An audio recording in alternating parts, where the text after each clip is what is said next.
There is an epidemic happening in men today. Weakness and comfort has taken place of strength and purpose. Masculinity is labeled as toxic, and women are now the ones who define what a man is, more than men are. Weak fathers are raising lost boys who are at risk of never being initiated into manhood. We've grown farther and farther from God, which led us to become weaker and weaker. The man within fights back by introducing men to their true strength and purpose through God. So join me, and together we can restore true strength and purpose in men. Hello and welcome back to the Man Within podcast. So happy to have you guys here with us today. Today I've got a really important topic that I've been wanting to share for a while. It's something that I've been getting a lot of interest in lately. A lot of engagement on my posts kind of deal with this topic. And today's topic is all about people pleasing. It's something that I dealt with.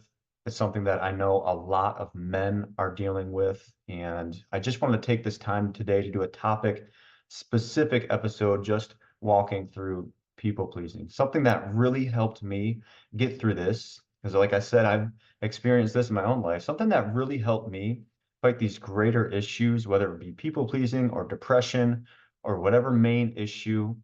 Something that really helped me fight these larger issues was just really defining what is going on. Instead of looking at the problem from a 20,000 foot view, get down to the root cause, break it down into a smaller issue that someone, even in that state, even in that real low self-worth, even in that real depressed state, these are steps that even they can take. And I'm telling you from my heart, I'm telling you from experience, this is something that helped me. And if you are struggling with something like this, if you have a friend that is struggling with something like this is something that can really help them. It can be a step that even they can take, even in that real low, real sad state of mind. I'm just telling you from experience, this is something that helped me.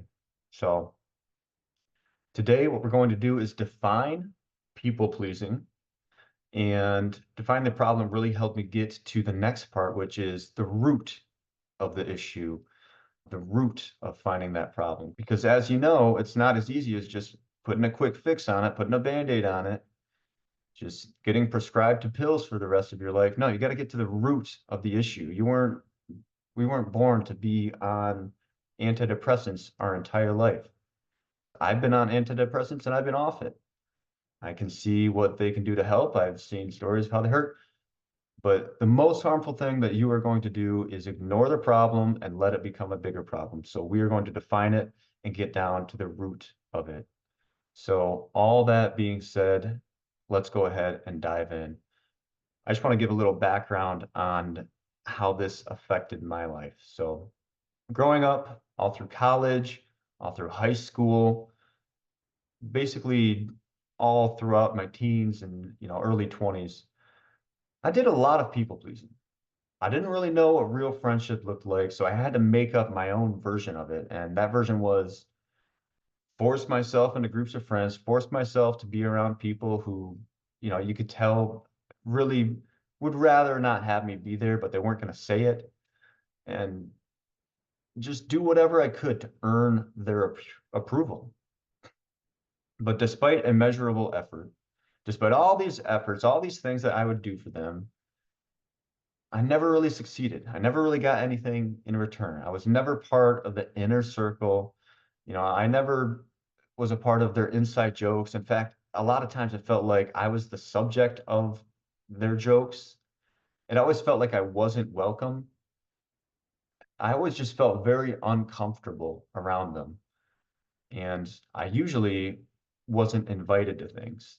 So it was more of a thing where I had to force myself into their groups. If they went somewhere, I would just show up and find them. And it was never like, oh, Cameron's here. It was like, oh, great, Cameron's here. And I was always doing things for them, but they would never do anything for me. They would never reciprocate.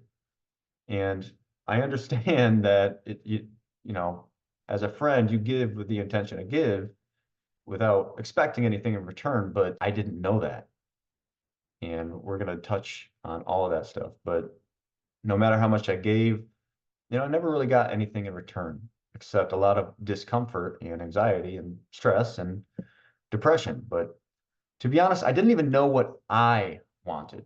I was doing all these things that they wanted me to do, but my whole life, my whole existence, the whole purpose for being was try to just gain approval from others. And I didn't know why. I didn't understand why I couldn't fit in. I didn't understand any of that. And I didn't know who I was or what I wanted. And here's the dangerous thing.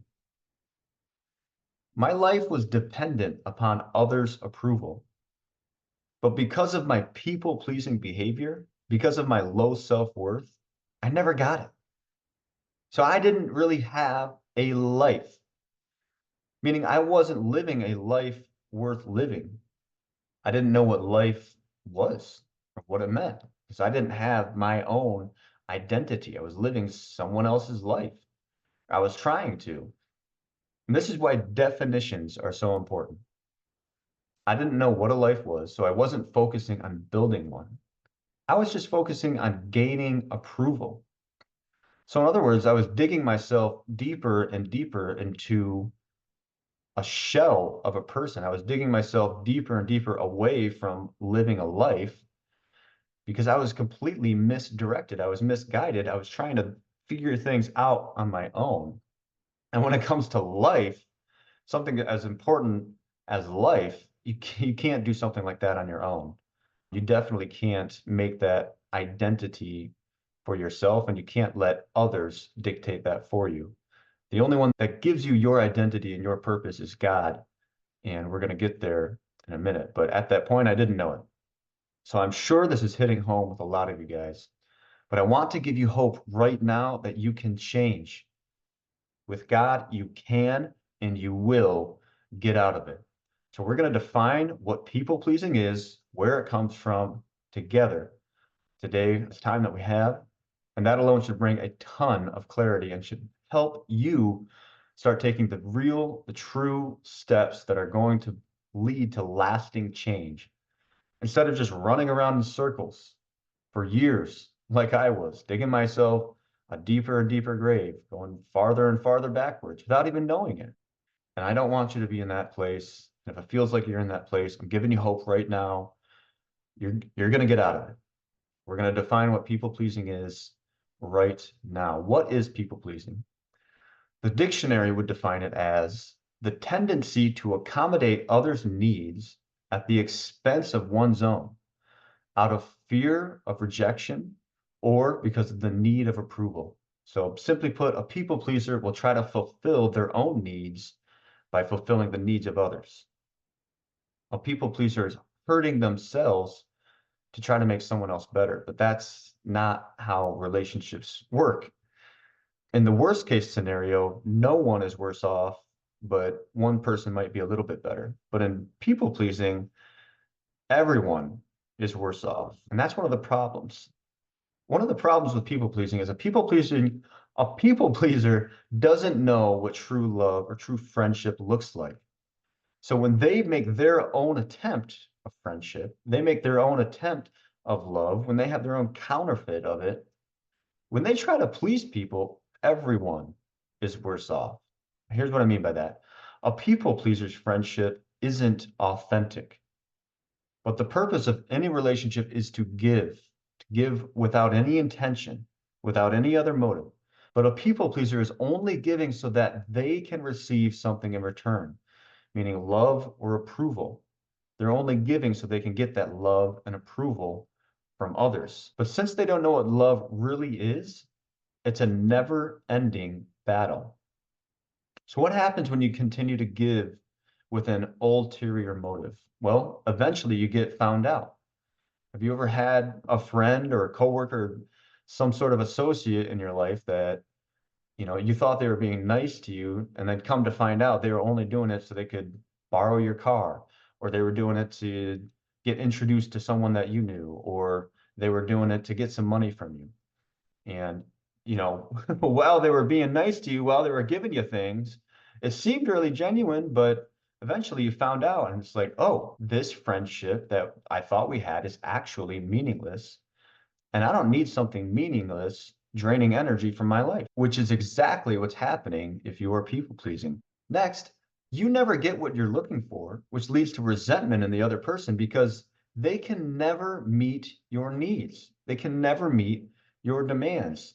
You're expecting them to fulfill love, which is like everything. You're expecting them to essentially give you the meaning of life. If you're people pleasing, you're setting an impossible standard on your friends or your family or whoever you're trying to get approval from that they just can't meet. And that's going to lead to resentment for them in you. Next, you drain each person's energy because what you hold in your heart is what you give to the world. So when you're exhibiting this people pleasing behavior, when you're in that state, unconsciously, you're spreading around that negative energy because you are unfulfilled. You don't have that love within you. And your capacity to love others is limited by your capacity to love yourself. Well, when you're in that state, you have kind of the opposite of love.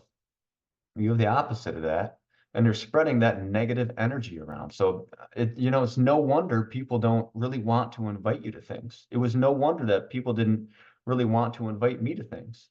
And lastly, you start to believe a false version of friendship and you cling to that idea of friendship. That idea of friendship is something you force yourself into. But friendship isn't something you force. There's no room for force in love.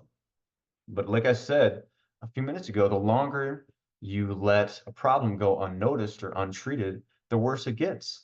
And if you're making a false version of friendship and you're trying to force yourself into things, that's just a band-aid and it's just going to make the problem worse. So you can see now how people pleasing is actually a pretty selfish thing, which I know is very hard to hear, especially if you've been people pleasing. It sounds very counterintuitive, but let me make this clear. People pleasing is not the same thing as serving people. Don't confuse serving with slaving. Your friends don't need a slave, they need a friend. Serving is done out of love with no other motive, just the way Jesus served others. But slaving is done out of force. You're being forced in some way. And I know it seems when you're people pleasing that no one's forcing you to do that, but there is a real force that is getting you into that state. And when you're people pleasing, you're a slave to your need for approval of others, meaning you're a slave to the opinions of others. That force is this negative beliefs. It's this negative opinion of yourself. It's these effects of the trauma and the things of your past that you are now a slave to. But those people who care about the opinions of others also care about the opinions of others. And now you're a slave to a cycle. This is that force that is forcing you to try to get approval. It's the force that's continuing to make you a slave instead of a servant. So you're a slave to these opinions of people that you're trying to get approval from. But if you're people pleasing and you're draining that energy and you have this false version of friendship, you're taking energy away from people. Most opinions of you by these people you're trying to get approval from are going to be negative, and rightfully so. Because people pleasers, they drain the energy out of the room and they've always got an ulterior motive. Now, I know this is hard to hear, but I know this because I was a people pleaser. I acted in this way for years. It wasn't until I was 22 that I finally kind of figured it out. And even after that, I was still people pleasing for a long time. And I know it's really difficult. I know this might sound really offensive, but I'm telling you the truth, and I'm telling you only today the things that are really going to truly help you. And one of those things is the truth, because the truth sets us free. Now, look, I'm not here to coddle you. I'm here to help you change. Don't let yourself become a slave to the ideas that someone else put in your head.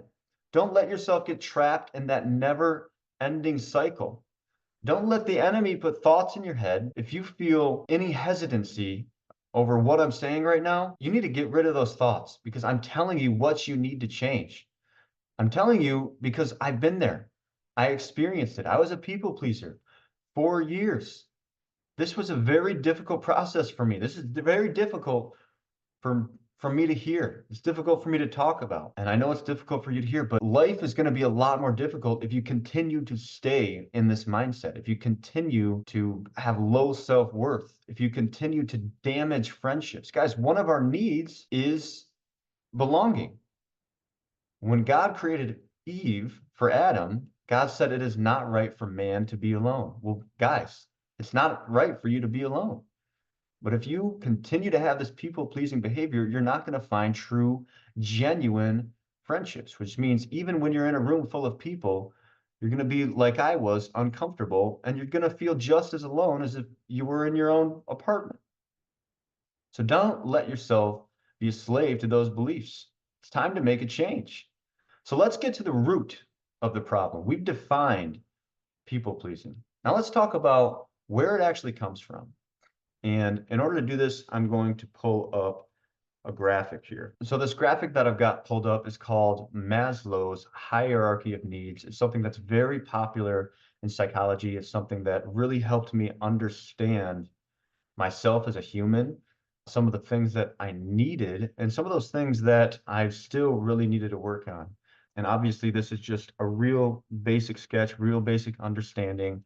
Like I said, we're just going to do some basic steps for you today, but I'm just going to walk through this. So let's get to the root of where this people-pleasing behavior is coming from. So Maslow's hierarchy of needs shows us the natural progression of human growth, the things that humans need to grow throughout their whole life cycle. It shows the growth cycle from basic survival needs, food, water, shelter, all the way up to self-actualization, which is essentially just the highest form of self-assurance and the highest form of potential that one can reach. So it's something that we should all strive to get to.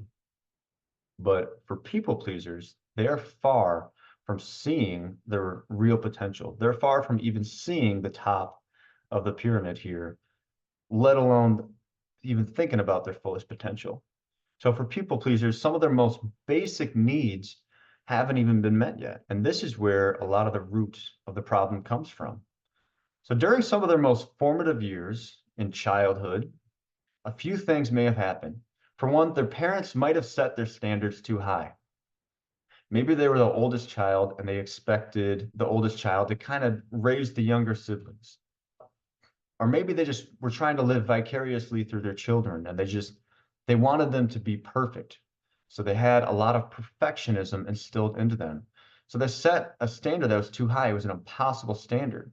They could never live up to their parents' expectations, which formed a behavioral pattern of approval seeking. But no matter what they did, they couldn't get approval from their parents because they were never perfect. They never got that encouragement. The standards were just set impossibly high. And instead of ever experiencing the feeling that they were good enough or experiencing life as they were on their own, they were always told that they were wrong and they weren't living up to someone else's expectations that were impossible to get to. The next might have been trauma. When a child experiences a lot of trauma, their need for security, which if you look at the second step, safety and security, their need for safety and security wasn't met, which is even more basic than a need for love and community. So growing up, they learned to make themselves comfortable. Instead of learning who they actually are, instead of taking that time to take risks, especially as men, getting out of their comfort zone, getting out of their box, well, they didn't have any comfort. So they're spending all of their time creating their own comfort zone. So someone that goes through a lot of trauma is going to be way less likely to take any risks and reach out to people and try to make connections because meeting someone new could potentially pull them away from comfort, from that need of security. And unfortunately, they carry this behavior with them into adulthood. And the next reason is to a lack of love. All of this pretty much boils down to a lack of real, genuine love. In other words, a lack of knowing God and having a real connection with Him. Because what is God? God is love. And if you look at the third step of this triangle, love, belonging, this is where your friendships, this is where your community happens. After you've got food, water, shelter, after you have employment, and safety and security, and you've got that comfort zone, then it's like, okay, basically, after you've cared for yourself to an extent, you can start thinking about love and you can start thinking about others. But people pleasers, if they've gone through this in their formative years, their parents set the standard too high. They had a lot of trauma. They had a lack of love. They don't understand what love is. They didn't get any encouragement. They didn't get a chance to figure out who the heck they were. They're not worrying about things like love and building relationships with others. They're just trying to make sure that they themselves are secure, which means some of them haven't even gotten to the love and belonging, but people pleasers have not gotten through the love and belonging level. They haven't experienced love, which means they can't give love to themselves. And your capacity to love others is limited by your capacity to love yourself. So if you don't have that, you can't make these connections. And that's a big part of our growth and it's a big part of our survival. As God said, it's not right for man to be alone. But people pleasers have been spending so much time just trying to make themselves comfortable and secure in a time when they should have been branching out, getting outside of their comfort zone. And that just means knowing that everything was already secure. They knew that they were loved, they were encouraged. All of those basic things were taken care of. And now it's like, okay, I can take a step out and see what the world, see what this life is all about. But when you've gone through a lot of trauma, when you didn't get a lot of encouragement, when you didn't experience that love, you're spending that very important self-reflective time just trying to make yourself safe and comfortable. So going into adulthood, as adults, they're now stuck on love and community, which is still considered to be a basic survival need. And that's why people pleasers will go through such great lengths to get approval from others. Imagine how you would act if you hadn't eaten for 5 days and you were forced to go find food without any money, without any help. Imagine how you would act. You would be doing anything possible in your power. You'd be looking through trash cans. You'd be begging people for food. You'd be trying to go out in the wilderness and hunt for something, even though you've never hunted before. You'd kind of be acting like a wild animal. Now imagine if you've never experienced real, true love in your entire life, never got that encouragement. You never even had a chance to feel comfortable enough with yourself to just know who you really are. So worrying about purpose or self-actualization is going to be the absolute last thing on your mind. This is a life that people pleasers are living. So essentially, a people pleaser is just a starved person in a world full of well-fed people. They're starved of love, but they don't know how to feed themselves, and no one is willing to help. People pleasers are starving for love, but everyone around them isn't giving them what they truly need, which is a dose of true, genuine love. And to continue our conversation on love, a big cause of this is not having a true, genuine relationship with God, because God is love. A person who knows God knows what real, true comfort, care, they know what true love is, what it looks like, what it feels like. They understand more what a relationship really is, what that really looks like. And someone who has true love for themselves will give to others only with the intention of giving love generously. Our God is a giving God. He's a generous God. We already know if we ask, we shall receive. Well, the problem with people pleasing is that they're asking for love from the world that can't really give it, and they're not receiving any of it. Because when someone who does have that love and belonging, they see that behavior, like I said, it leads to resentment, but they can't really see past the real issue. They only see a person that has an ulterior motive. They see a selfish person and they see someone who's acting a little bit different. Well, you'd be acting a little different too if you've never experienced true, genuine love for yourself. If you don't even have a clue who you are or what that feels like. And most average people, they have some basic level of love and understanding and encouragement for themselves, but they just can't see what's really going on because maybe they haven't experienced it to that extent. So instead of just giving generously to these people and trying to show them a good example of true love, they try to avoid them at all costs. And being in that position, I don't blame them. I was acting very selfishly. I didn't know it. I was acting differently and I didn't really realize it. And I can understand fully. It took me a long time to learn the things that I know today. And another thing, if you haven't experienced a problem on your own, you're probably not going to spend a whole lot of time figuring out a solution to that problem the way I have when it comes to people pleasing. So they would not know how to look for that kind of behavior. And that kind of behavior is one where you're trying to get approval and you're trying to fill a void. But if you haven't found the true, genuine love, you try to fill that void with the things of the world. And if you try to fill that void with the things of the world, and you try to get quick and temporary pleasure, you try to slap that band-aid on, that's only going to lead to ungodly consequences. That's going to put you in a place worse than where you started. Now, you either love yourself or you are a slave to the world. You either know God and you have a loving relationship with God, or you're going to continue to be a slave to the opinions of others. You're going to be a slave to your need for your approval from others. But if you love yourself, you can give freely and you can receive the blessing of joy that only God can give you, this blessing that continues to fill you up. You can get more and more of it. But if you give with an ulterior motive, you lose everything that you were giving for. You were giving for approval. You were trying to get love out of it. Well, if you give with an ulterior motive, you're going to lose all of that, everything you were trying to get out of it. So I want you to take a look at your relationships.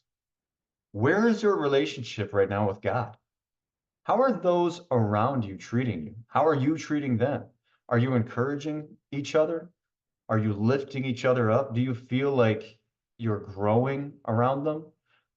Or is it just taking part of you away? Is it taking the soul out of you?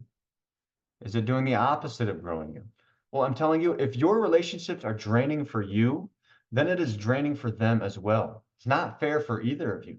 So either find a way to improve that relationship or get out, because life is too short to not love yourself. It's too short to not experience true, genuine love. It's too short to not be in a relationship with God and find your full potential. Get rid of anything that is standing in your way. Love those people, forgive them, forgive yourself, and move on. And if you've been people pleasing, talk to God. Start with that relationship first. If you're stuck on that love and belonging, you need to understand what love is and start loving yourself. And the best way to do that, the first step, is by talking to God. If you don't know what true love feels like, talk to God. Whatever you're looking for on earth, God will provide a much better version of it. He will provide it tenfold. I promise you. So, guys, thank you so much for listening. I hope you gained a lot of value from this episode. If there's any other topics you'd want to hear more about, go ahead, throw it in the comments. I'd love to hear about it. And as always, like, comment, subscribe so you can be the first to be notified of my next episodes. Thank you so much for listening, and I'll see you on the next one.